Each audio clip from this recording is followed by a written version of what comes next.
Assalamualaikum warahmatullahi wabarakatuh.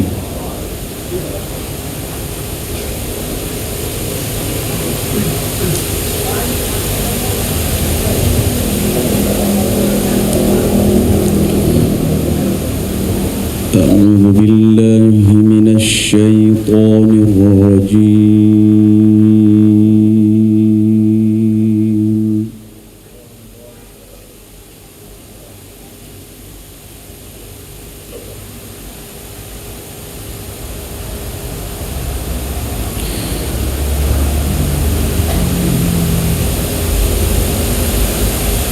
Bismillahirrahmanirrahim.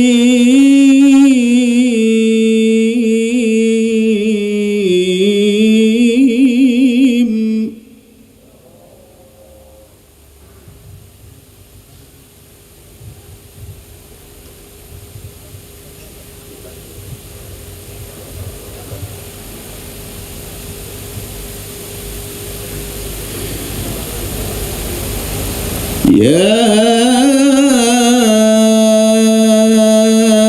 ayyuhalladzina amanu qu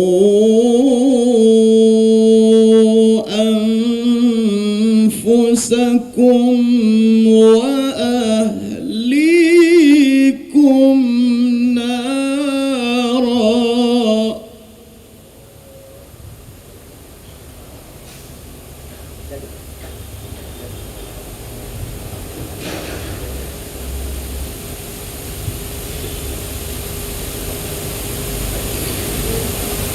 Ya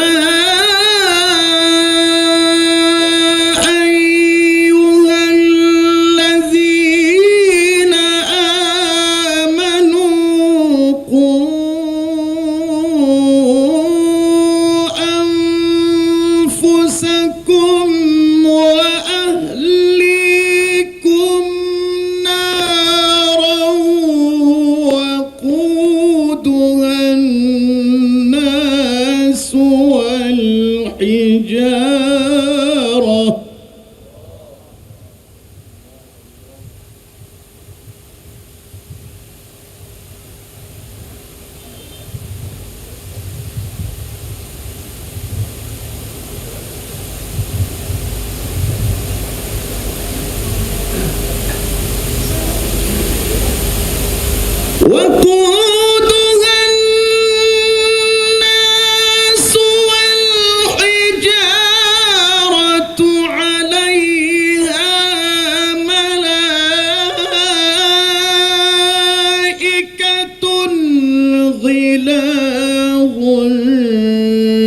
شداد لا يعصون الله ما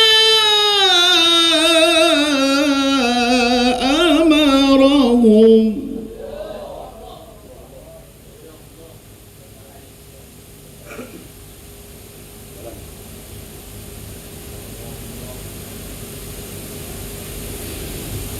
لا يعصون الله ما أمرهم ويفعلون ما يؤمرون.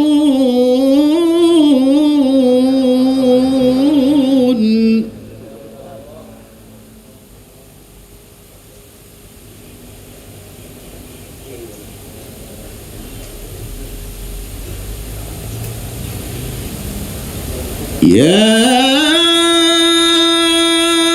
أيها الذين كفروا لا تعتذروا اليوم إنما تجزون ما كنتم تعملون.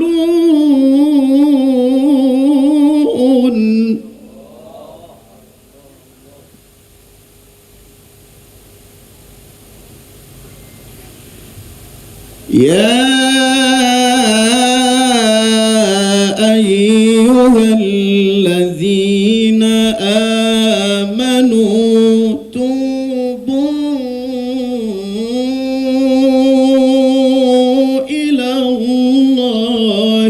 توبة نصوحا.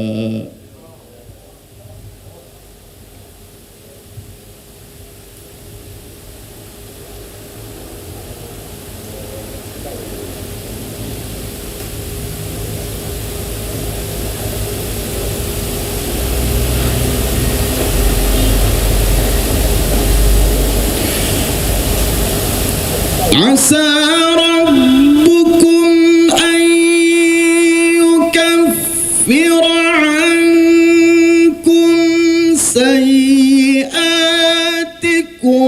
ويدخلكم جنات تجري من تحتها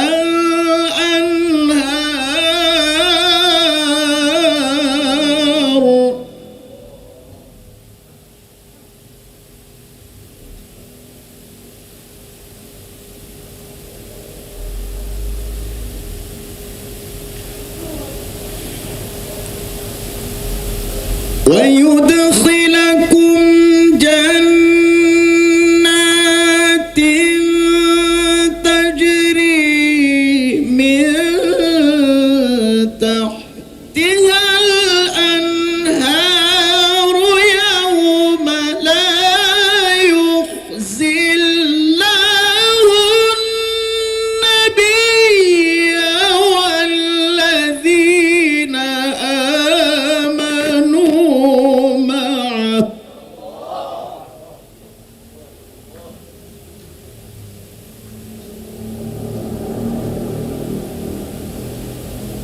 نورهم يسعى بين أيديهم وبأيمانهم يقولون ربنا أتمم لنا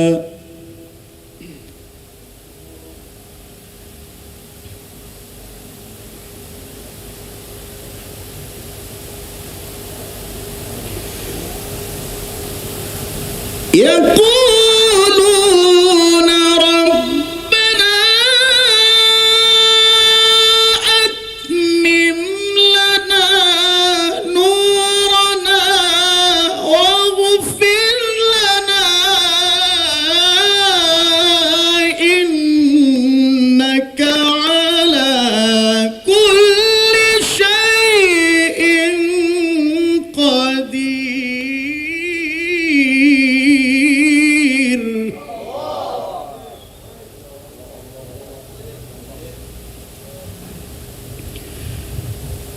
يا أيها النبي جاهد الكفار والمنافقين واغلظ عليهم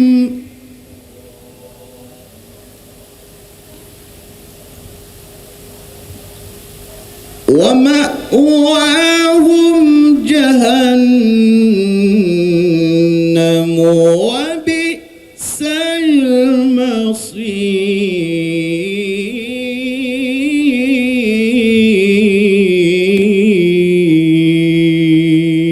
المصير. صدق الله العظيم.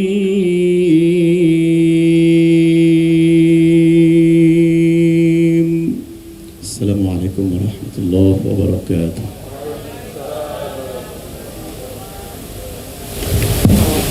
Bismillahirrahmanirrahim. Assalamualaikum warahmatullahi wabarakatuh. Alhamdulillah wassalatu wassalamu ala Rasulillah Sayyidina wa Maulana Muhammad ibni Abdillah wa ala alihi wa sahbihi wa man tabi'ahu wa mawala. Yang sama-sama kita hormati Sahibul Bait beserta seluruh keluarga, sahabat, kerabat, tetangga, Al-Mukarram Ustadz Darwin Hasibuan beserta sahabat-sahabat rombongan An-Nasyid Hadirin hadirat, insya Allah semuanya dimuliakan Allah Subhanahu wa Ta'ala. Amin ya Rabbal Alamin. Alhamdulillah sudah sholat, sudah makan siang, dan ini jam-jam yang sangat mengkhawatirkan, genting, karena kalau sudah tegang urat perut maka kendurlah urat mata. Apa nama daerah kita ini? Mabar. Oh. Dulu saya dari tahun 1990 sampai 1993 itu bolak-balik dari Sungai Sekambing ke Mabar, belajar mengaji ke Al-Mukarram Ustadz Fadlan Zainuddin, rumah beliau di Mabar. Masya Allah, ke rumah bapak berarti saya dulu 30 tahun yang lalu. Jadi cita-cita orang tua nih saya menjadi qori, tak sampai cita-citanya. Itulah maka kalau dimanapun saya ceramah selalu saya katakan, daftarkan anak ke pesantren supaya dia menjadi penghafal Quran, masukkan anak ke SD IT, SMP IT. Kalau ada di situ majelis-majelis tahsin, tajwid, tahfiz, tarannum, masukkan. Mungkin ada bakat dia. Jadi sebetulnya kronologis di balik itu adalah ingin membalaskan sakit hati saya yang tak sampai cita-cita orang tua dulu. Betapa senangnya lah dulu orang tua tuh andai saya menjadi qori internasional macam Ustadz Darwin Hasibuan. Tapi justru dengan tak sampai itu pula makin semangat saya sampaikan di tablik akbar berulang-ulang, sehingga yang tak dapat diulang 30 tahun yang lalu dapat diulang oleh anak-anak generasi muda kita di masa akan datang, insya Allah. Amin. Dulu saya pagi berangkat dari Sungai Sekambing, belajar di Muallimin Al-Wasliyah, Jalan Sisingamangaraja, Simpang Marendal, Komplek Unifa, sampai zuhur. Nanti habis asar mengaji ke tepi Sungai Deli, ke rumah almarhum Syekh Azrai Abdurrahman. Dari 90 khatam saya 93. Saya dengarkan bacaan dari Al-Fatihah sampai ke An-Nas, khatam saya ngaji dengan beliau. Tapi tidak tahfiz, tak hafal, hanya membaca saja. Tahun 93 itu dibuatkan almarhumah Mak Nilah pulut kuning pakai ayam panggang, pakai balai-balai, dihadiahkanlah kepada almarhum. Begini tradisi kami menghormati anak, memuliakan, menghatamkan Al-Quran Tuan Syekh, didoakannya lah. Setelah itu saya pun pindah ke pesantren Darul Arafah. Lalu kemudian teruslah belajar, akhirnya balik lagi ke Medan. Sudah 31 tahun yang lalu, menunjukkan bahwa hidup ini udah lama. Kalaulah saya ikut Nabi Muhammad SAW, lebih banyak yang sudah dihabiskan daripada yang akan dijalani di masa akan datang. Jadi kalaulah umur 63, saya udah hitung-hitung insya Allah meninggal tahun 2040, 19 tahun lagi saja. Sedangkan yang dilewati dulu bolak-balik kemari 90, 93 sudah 30 tahun. Yang dilewati 30 tahun, yang mau dilewati 19, lebih lama lagi yang dilewati daripada yang akan dijalani di masa akan datang. Itu pun kalau ikut Nabi Muhammad SAW. Kalau ikut kawan-kawan sahabat sudah banyak mendahului. Saya tidak ingin Bapak Ibu menjadi bersedih lalu setelah pengajian ini semua bawaannya mau mati saja, bukan itu maksudnya. Tapi kita manfaatkan waktu ini seefisien mungkin. Anak-anak masukkan dia ke pesantren supaya tak terjadi macam Abdul Somad, menyesal tak menjadi penghafal Quran, menyesal tak menjadi qori, menyesal tak paham bayati, sobasika, nahawan, jahar, karas. Maka serahkan dia ke guru mengaji. Cari majelis Ustadz Darwin Hasibuan, cari majelis Ustadz para qari-qari kita. Di mana mereka ada buka majelis, masukkan anak, daftarkan ke sana. Apalagi zaman sekarang begitu mudahnya belajar melalui YouTube, tinggal tulis saja nama-nama qari itu. Syekh Nu'aina, qari internasional dari Mesir, ketua qari dan penghafal Quran. Syekh Khalil Al-Husari, Syekh Mustafa Ismail, dan lain-lain, untuk sebagai perbandingan untuk mendengar. Kalau ada majelis haflah para qari, bawa mereka supaya terbiasa telinganya mendengar. masuk ke dalam tangkai jantungnya, masuk ke dalam akal pikirannya. Karena kalau sudah ada masa yang terbuang, waktu tak dapat dijemput balik, maka kata pepatah Arab, lan tarji'al ayyamul lati madat, waktu yang lalu tak dapat diulang. Menetes air mata darah mau minta lagi 30 tahun yang lalu tuh mau balik lagi tak bisa. Yang lain-lain bisa, tapi waktu ini memanglah Allah Ta'ala bersumpah, wal asr, demi waktu, innal insana lafi khusr, semua manusia ini rugi, karena waktu-waktu yang lalu itu tak dapat dijemput kembali. Tapi masih ada sisa-sisa waktu sebelum malaikat maut datang, masih ada lagi jasad, masih ada ruh bersemayam dalam badan, maka sisa waktu inilah yang kita isi dengan amal-amal soleh. Alhamdulillah selama berada di rumah Sohibul Bait ini semuanya bernilai amal-amal soleh insyaallah. Bersilaturahimnya amal soleh. Man ahabba yubsatalahu fi rizqihi, siapa yang mau dilapangkan rezekinya, wa yunsa'alahu fi asarihi, mau dipanjangkan umurnya, falyasil rahimahu, hendaklah dia menyambung tali silaturahim. Bersilaturahim ini pun amal soleh. Setelah itu dari sholat berjamaah, aslinya, afdalnya, baiknya sholat berjamaah itu di masjid. Kalau memang afdal sholat berjamaah di masjid, kenapa Ustaz tak ke masjid tadi? Kalau saya ke masjid, habislah waktu diajak jamaah itu berfoto, mau tak balik-balik. Jadi aslinya tadi saya minta izin ke Sohibul Bait sholat di sini, jamaah tetap ke masjid. Rupanya jamaah juga di rumah, mungkin ada tujuan barokah dan lain sebagainya. Di masa akan datang kita tetap memakmurkan masjid insyaallah. Setelah selesai itu pula kita bercerita, bercengkerama, maka sesungguhnya berbicara itu pun juga mendatangkan rahmat dan barokah. Karena berbicara dengan orang beriman tak ada lagha sia-sia, tak ada hampa tanpa makna, semuanya mengandung makna yang baik-baik. Setelah itu pula makan. Man kana yu'minu billahi wal yawmil akhir, siapa yang beriman kepada Allah dan hari akhirat, falyukrim dhaifahu, muliakanlah tamu.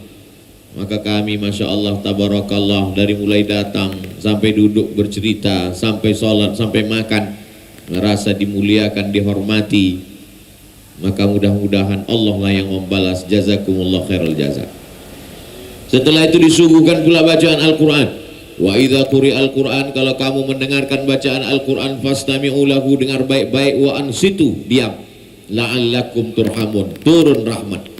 Dibacakan Quran di dalam masjid, turun rahmat dalam masjid. Dibacakan Quran dalam kamar, turun rahmat dalam kamar. Dibacakan Quran dalam rumah, maka turunlah rahmat di dalam rumah. Fastami'u, dengarkan baik-baik, wa ansitu, dan diam, la'allakum turhamun, mudah-mudahan kamu mendapat rahmat. La taj'al buyutakum kubura, jangan kamu jadikan rumah kamu kuburan. Rumah yang bagaimana itu rumah kuburan? Tak pernah didengarkan bacaan Quran, tak ada sholat tahajud, witir, sholat sunat hajat, sholat sunat duha di dalam rumah itu. Yang ke rumah itu hampa, kosong, seperti kuburan. Alhamdulillah di rumah ini ada tulisan kaligrafi, bismillah, cantik, ayat kursi, qul falak, nobinas, dibacakan semua ayat-ayat Al-Quran.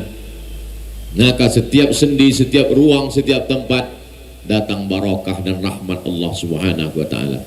Lalu pula dimintakan saya menyampaikan tausiah. Tausiah itu bahasa Arab, artinya wasiat. Wasiat artinya pesan, dalam rangka watawasau bil haq, watawasau bis sabr. Saling wasiat, mewasiatkan, saling ingat mengingatkan bahwa kita akan menghadap Allah, bahwa hidup ini singkat, maka waktu yang singkat ini betul-betul dimanfaatkan kepada Allah Subhanahu wa ta'ala. Banyak foto Insinyur Soekarno di rumah Sohibul Bait. Memandang ke kiri Bung Karno, memandang ke kanan Soekarno. Sudah meninggal dunia, tak ada lagi di atas dunia ini, tapi pahala tetap mengalir kepada beliau 24 jam. Subuh, zuhur, asar, maghrib, isya, duha, tengah malam, tak putus pahala mengalir ke beliau. Cerdas dia. Pahala mana yang mengalir kepada Bung Karno? Pahala mendirikan Masjid Istiqlal. Dibuatnya masjid terbesar se-Asia Tenggara. Indonesia, Malaysia, Singapura, Thailand, Brunei Darussalam, Filipina. Maka masjid yang terbesar adalah Masjid Istiqlal. Semua orang yang datang, Obama masuk melihat, tercengang dia. Hebat masjid ini besar, ide Presiden Soekarno. Yang lain-lain tinggal, istana Bogornya tinggal, rumah megah mewahnya tinggal, mobil-mobilnya tinggal. Naik pesawat dari Jakarta, dari Pekanbaru ke Jakarta. Dari Jakarta transit lagi di Doha. Dari Doha naik pesawat lagi ke Tripoli, Libya. Dari Tripoli naik pesawat lagi ke Casablanca, ibu kota Maroko. Dari Maroko naik kereta api ke Rabat. Sampai di Rabat tempat saya belajar, dibawalah saya berjalan-jalan oleh mahasiswa yang sudah lama tinggal. Beputulah kami di bawah pelang jalan, tertulis di situ Syarif Ahmad Soekarno, Jalan Ahmad Soekarno. Besar namanya karena perjanjian antara blok barat, blok timur. Ketika itu dunia terbagi dua, blok barat ikut Amerika, blok timur ikut Rusia. Maka dia buat gerakan Asia Afrika non blok. Maka dia adakan gerakan itu di Bandung Lautan Api. Maka seluruh negara-negara merasa terkesan dengan Bandung. Lalu kemudian waktu itu Raja Maroko namanya Raja Muhammad V. Raja Muhammad V punya anak namanya Hasan II. Hasan II punya anak namanya Muhammad VI, raja yang sekarang masih hidup. Kakek datuk dari Muhammad V itu, Muhammad VI itu Muhammad V yang hadir, yang datang.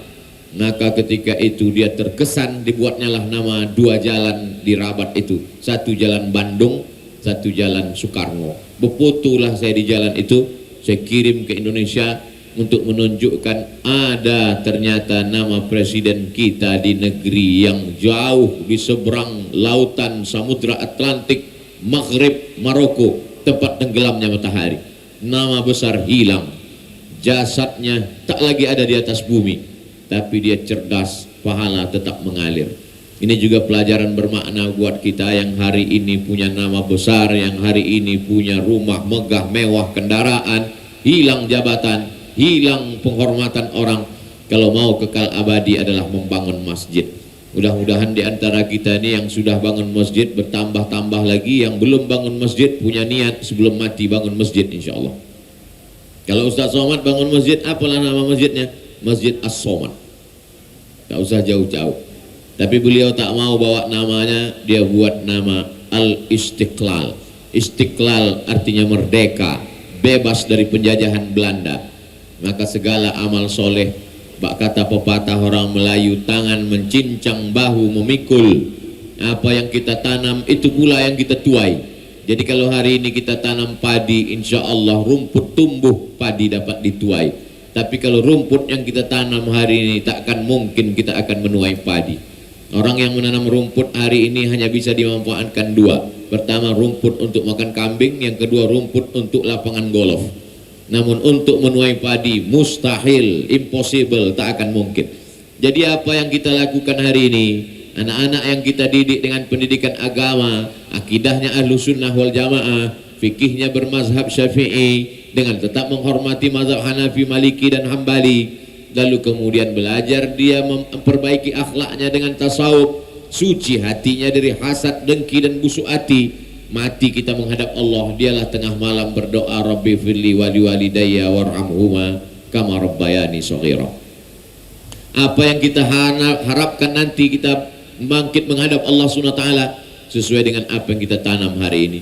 Kalau kita sempat-sempatkan qabliyah, kita sempat-sempatkan tahiyatul masjid, kita sempat-sempatkan duha 2 rakaat, kita sempat-sempatkan tahajud witir di tengah malam, sempat-sempatkan malam Jumat baca surat Al-Kahfi, sempat-sempatkan membaca Yasin, maka insya Allah itu saja yang menolong di hadapan Allah. Sayang kepada anak boleh, tapi karena terlalu sayang kepada anak sampai lupa bersedekah, hanya karena mau membelikan handphone, gadget mahal, membelikan motor, sepeda, membangunkan rumahnya, sampai lupa mempersiapkan, ingat mati tak membawa anak. Kalaulah hanya karena sesuatu yang kita cita-citakan lantas lupa berbuat amal soleh, maka sesungguhnya cita-cita hanya tinggal sampai di pelupuk mata, di tenggorokan leher, habis itu matilah kita menghadap Allah. Saat itu yauma la yanfa'u malun, tak ada guna harta, wala banun, tak ada guna anak, illa man atallaha, kecuali orang yang datang menghadap Allah biqalbin salim, dengan hati yang selamat, dengan hati yang bersih. Hari ini saya yang membacakan ayatnya, saya yang menyampaikan hadisnya, kebetulan saya ingat. Tapi yang namanya manusia, datanglah lupa, datanglah pikun, datanglah hilang ingatan, datanglah amnesia, datanglah macam-macam penyakit. Ada saatnya Abdul Somad tak ingat, maka datanglah jamaah yang mengingatkan. Watawasau, saling mengingatkan. Makanya bunyi kalimatnya tawasau. Kalau cuma satu orang, wawassa Ibrahimu bani, Ibrahim berpesan kepada anak-anaknya, karena cuma Ibrahim yang berpesan pada anaknya. Tapi sampai masanya kita tidak berpesan pada orang lain yang berpesan kepada kita. Islam ini luar biasa. Waktu hidup diajarkannya menyambung silaturahim, kunjung mengunjungi, salam menyalami. Mamin muslimah ini, dua orang muslim yaltaqiyani, berjumpa wa yatasafahani, berjabat tangan, illa ghufira lahuma, diampunkan Allah dosa mereka berdua, malam yatafarraqa, sebelum berpisah. Akhirnya salam, kata orang, bisa bersalaman sebelum mati. Dulu kata orang begitu, bersalam-salamanlah kita ini hendaknya sebelum mati. Ternyata sebelum mati bersalaman. Sebelum mati kita masih bisa bersalaman Pak Ustadz, betul. Tapi hari ini sebelum mati pun tak bisa bersalaman. Datang COVID, takut bersalaman. Berapa kali saya di Medan, di Deli Serdang, di Batubara, berjumpa sama orang tak bersalaman lagi. Dulu kalau jumpa sama Ustadz diulurkannya tangan, sekarang udah begini aja udah. Dulu masuk ke kantor diulurkan tangan, sekarang main siku aja udah. Tapi saya tak tersinggung, karena dia takut mungkin saya dari Pekanbaru Riau, takut dia saya datang membawa COVID. Khawatir suuzon, sekarang wajib hukumnya. Makanya kita melakukan 3M, menjaga jarak, memakai masker, mencuci tangan. Dulu asal udah cuci tangan makan, sekarang cuci tangan bolak-balik, tak makan-makan. Macam-macam sudah dunia ini. Sesungguhnya dengan COVID ini Allah ingin mengingatkan pada kita bahwa ternyata musuh itu tidak lagi dalam bentuk tank, musuh tidak dalam bentuk meriam, musuh tidak dalam bentuk pistol dan senapan, tapi dia tak nampak oleh mata. Allah berfirman dalam Al-Quran, innallaha la yastahyi ayyadriba mathalan ma ba'udatan. Allah tak malu untuk menciptakan makhluk sebesar nyamuk, wa ma fawqaha, fama fawqaha, atau yang lebih kecil daripada nyamuk. Waktu itu makhluk yang paling kecil yang bisa ditengok oleh mata, nyamuk. Ternyata dengan hebatnya teknologi hari ini bisa dilihat oleh mikroskop, lebih kecil daripada nyamuk. Itulah dia COVID. Ini yang datang nih baru COVID-19, belum lagi COVID-20, COVID-21. Yang 19 ini aja pun datang udah puntang panting kita. Perekonomian jatuh, hebat serangannya luar biasa. Menunjukkan bahwa negara adidaya tak berdaya, negara yang katanya adikuasa tak berkuasa. Amerika tumbang, Donald Trump pun kena COVID juga, tak takut COVID itu sama Trump. Bayangkan itu. Mana manusia yang hebat-hebat itu? Tak ada berdaya. Dari sejak mulai Januari tahun lalu, sudah Januari tahun ini, maka genaplah sudah setahun COVID ini melemahkan manusia. Yang tak beriman, stres, depresi, ketakutan, cemas saja. Sampai semua dicuci, sampai bakwan pun dicuci pakai hand sanitizer. Ketakutan yang luar biasa. Orang terlalu ketakutan, muncul depresi, lemah. Akhirnya lemah imunnya. Kalau sudah lemah imun itu tentara di dalam badan kita. Maka di dalam badan kita ini ada pertahanan yang namanya imun. Maka apapun penyakit yang datang, dia tentara ini yang membunuh penyakit itu. Maka sebenarnya COVID itu datang sebagai virus. Tidak ada yang bisa membunuh virus kecuali imun. Imun itulah yang dikuatkan dengan ibadah. Imun itulah yang dikuatkan dengan ikhtiar dan usaha. Imun itulah yang dikuatkan dengan solawat dan zikir. Faqultu astaghfiru rabbakum innahu kana ghaffara. Banyak-banyaklah kamu beristighfar, maka Allah mengampunkan dosa-dosa kamu. Wa yumditkum bi amwalin, diberikannya kamu anak-anak, harta, wa banin, anak-anak. Lalu kemudian diberikannya kamu tempat yang layak. Lalu kemudian diberikannya kamu jannatin, surga, taman-taman yang indah, wa anhara, air-air sungai yang mengalir. Apa maknanya?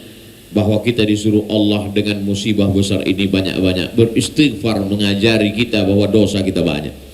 Nabi Yunus alaihissalam ketika ditelan oleh ikan di dalam lautan, 3 kegelapan.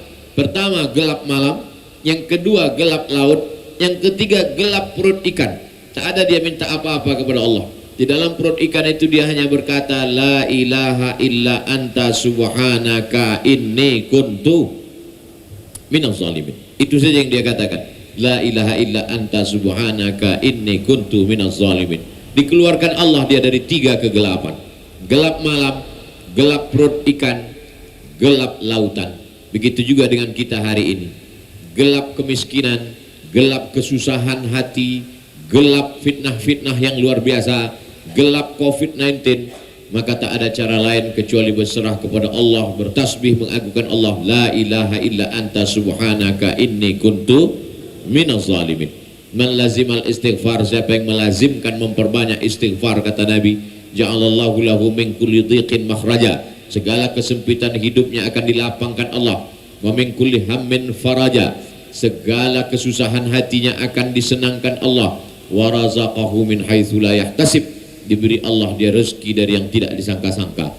Itulah kita banyak istighfar. Nabi saja pun yang diampunkan Allah dosanya, yang dijamin maksum tak berdosa. Wallahi, kata Nabi, aku bersumpah, inilah astaghfiru ila rabbi wa atubu ilaih, aku beristighfar tiap hari mi'ata marrah fil yaumi wal lailah, 100 kali sehari semalam. Tak ada dosanya Nabi itu, tapi dia tetap beristighfar sehari sekali, sehari 100 kali. Maka sesungguhnya dia sedang menyindir kita. Aku yang tak berdosa, aku yang dijamin masuk surga, aku yang banyak beribadah 100 kali beristighfar. Bagaimana dengan engkau Abdul Somad? Dosa mata, dosa telinga, dosa mulut, dosa hati, dosa tangan, dosa kaki, dosa lintasan pikiran, berbisik-bisik dalam perasaan. Maka kalau ada waktu luang kosong, selesai sholat paling 3 kali kita beristighfar, astagfirullah, astagfirullah, astagfirullah. Tapi ketika waktu luang kosong, manfaatkan istighfar. Astagfirullahaladzim. 1, 2, 3, 4, 5, 6, 7, 8, 9, 10, 11, 12, 13, 14, 15, 16, 17, 18, 19, 20. Pas 20. Jadi bagi yang tak membawa tasbih, cukup dengan ujung-ujung jari. Astagfirullahaladzim, astagfirullahaladzim, astagfirullahaladzim, astagfirullahaladzim. 20. 1 kali genggam 20, 5 kali genggam 100. Istighfar 20. Salawat Allahumma sholli ala sayyidina Muhammad 20. Daripada mulut kosong tak bermakna apa-apa, daripada menceritakan aib orang lain, berkata yang tak betul, batil, segala macam. Betapa lidah inilah yang membuat orang masuk ke dalam neraka jahanam. Kalau kau sanggup menjaga 2 ini, maka selamat kau dunia, selamat akhirat. Lidah dengan kemaluan. Hari ini ada orang yang lidahnya, mulutnya tak berkata-kata, tapi tangannya pula habis meluluh lantakkan hati perasaan orang dengan WhatsApp, update status dan lain sebagainya. Saya Pak Ustadz, kalau sudah si Fulan ini update status, hancur hati saya. Apa kata dia di situ? Dia memang tak ada berkata apa-apa Pak Ustadz. Yang dipostingnya mobil barunya, remuk perasaan saya. Yang dipostingnya kebahagiaan dia. Memposting kebahagiaan tak jadi masalah. Tapi ketika itu menghancurkan perasaan orang lain, maka sesungguhnya kita tidak satu perasaan. Sedangkan dalam Islam diajarkan la yu'minu ahadukum, kau tak beriman hatta yuhibba li akhih, sampai kau sayang kepada saudaramu ma yuhibbu li nafsih, seperti sayang pada diri sendiri. Bertamu ke rumah sahibul bait ini tidak seperti ke rumah orang lain. Di luar kita berada di tahun 2021, abad 21. Tapi begitu masuk ke dalam, seolah-olah kita balik di zaman perjuangan melawan Belanda. Dari mulai dindingnya, lantainya, lampunya, sampai ke atas nampak pula kucing. Rupanya bukan kucing itu hidup. Dari mulai lemari, senapannya, semuanya. Jadi ada cita rasa yang luar biasa. Jadi perlu juga lah nanti di antara Bapak Ibu membuat satu museum tempat. Kalau rumah ini membuat kita mengingat kembali masa perjuangan Indonesia zaman kakek nenek kita dulu, dari abad 21 bisa kita masuk ke tahun 1945, maka perlu juga lah dibuatkan museum di Medan. Bagaimana orang dari hidup tiba-tiba masuk ke alam barzah, supaya ingat betul dia mati itu. Buktinya bisa. Buktinya bisa seperti disulap kita seolah-olah zaman dulu kala. Tolong nanti buatkan video pendek, tak usah buat berwarna hitam putih, seolah-olah Abdul Somad ceramah tahun 1941 sebelum Belanda keluar dari Indonesia. Salahnya mikrofonnya pula mikrofon baru. Artinya apa? Memori kita bisa mengenang sesuatu yang lama dengan melihat sesuatu, melihat dinding, melihat kunci pintu tahun berapa lah pintu begini, melihat atap, melihat kipas semua. Kenangan kita bisa balik ke yang lama, pikiran kita bisa mengenang ke yang lama, tapi hidup kita tetap ada di zaman ini. Sesungguhnya ketika kita sedang membaca Al-Quran, kita sedang diajak mundur lagi mengenang masa awal-awal manusia. Ketika kita buka surat Al-Baqarah, Rabbana zalamna anfusana wa illam taghfir lana wa tarhamna lanakunanna minal khasirin. Saat itu kita sedang mundur ke awal zaman manusia pertama kali. Makanya di awal-awal setelah Al-Fatihah pembukaan masuk ke Al-Baqarah, di situ sejarah awal manusia. Apa kata Allah Ta'ala dalam surat Al-Baqarah? Inni ja'ilun fil ardi khalifah. Aku mau menciptakan khalifah, pemimpin di atas muka bumi. Apa kata malaikat waktu itu? Ataj'alu fiha man yufsidu fiha wa yasfikud dima. Untuk apalah kau ciptakan makhluk yang baru ya Allah? Mereka itu nanti hanya akan membuat kerusakan. Wa yasfikud dima, mereka hanya akan menumpahkan darah. Mereka akan saling menombak, saling memanah. Mereka akan saling menggunakan pedang untuk memancung kepala, bertumpahan darah mereka ya Allah. Lalu apa jawab Allah Subhanahu wa taala? Inni a'lamu ma la ta'lamun. Aku tahu, kamu tak tahu. Rahasia. Malaikat bertanya, untuk apalah kau ciptakan mereka kalaupun nanti mereka ada hanya akan membuat kerusakan? Betul. Gunung-gunung rusak, hancurlah. Pokok-pokok kayu ditebang, dijual illegal logging. Karena pokok kayu tak lagi bisa menahan air, akhirnya kita kalau sudah hujan kebanjiran, kalau masa kemarau kebakaran hutan. Bapak Ibu mungkin di sini pakai masker nih sekarang. Kami dulu tiap tahun pakai masker di Riau, kebakaran hutan. Asapnya sampai kemari, kami kirim dari sana. Musim hanya dua, musim hujan kebanjiran karena air tak lagi bisa ditahan oleh gunung. Sebab apa? Sebab pohon-pohon sudah ditumbang. Lalu kemudian akibat pokok kayu sudah mati, maka akarnya tak bisa menahan tanah, tanah pun turun longsor, habis semuanya. Pergi kita ke pantai, berserakan botol-botol plastik, sendal jepit, habis semua. Rusak alam ini. Zaharal fasadu fil barri, sudah nampak kerusakan di daratan, wal bahari, di lautan, bima kasabat aydin nas, akibat dari ulah perbuatan manusia. Apa kata malaikat? Wa nahnu nusabbihu bihamdika wa nuqaddisu lak. Kami bertasbih memuliakanmu ya Allah. Tak usahlah kau ciptakan makhluk yang baru ya Allah. Dijawab Allah, inni a'lamu ma la ta'lamun. Aku tahu, kamu tak tahu. Rupanya inilah rahasianya. Ada makhluk-makhluk yang diciptakan Allah, dia tidak merusak tapi menjaga. Ada makhluk-makhluk yang diciptakan Allah, dia tidak saling membunuh tapi dia saling memelihara, saling bersilaturahim. Tak ada darah yang tumpah, tak ada manusia yang terbunuh, tak ada hati yang tersakiti. Maka rahasianya adalah aku ciptakan makhluk yang baru, kata Allah. Dia lebih baik daripada kalian malaikat. Kalian ini baik karena tak ada hawa nafsu. Tapi manusia ini ada nafsu makan, ada nafsu seks, ada nafsu kekuasaan, ada nafsu ingin lebih dari orang lain.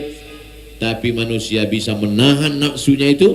Lalu kemudian mereka makhluk yang lebih mulia daripada malaikat. Akhirnya malaikat pun bersujud kepada dia.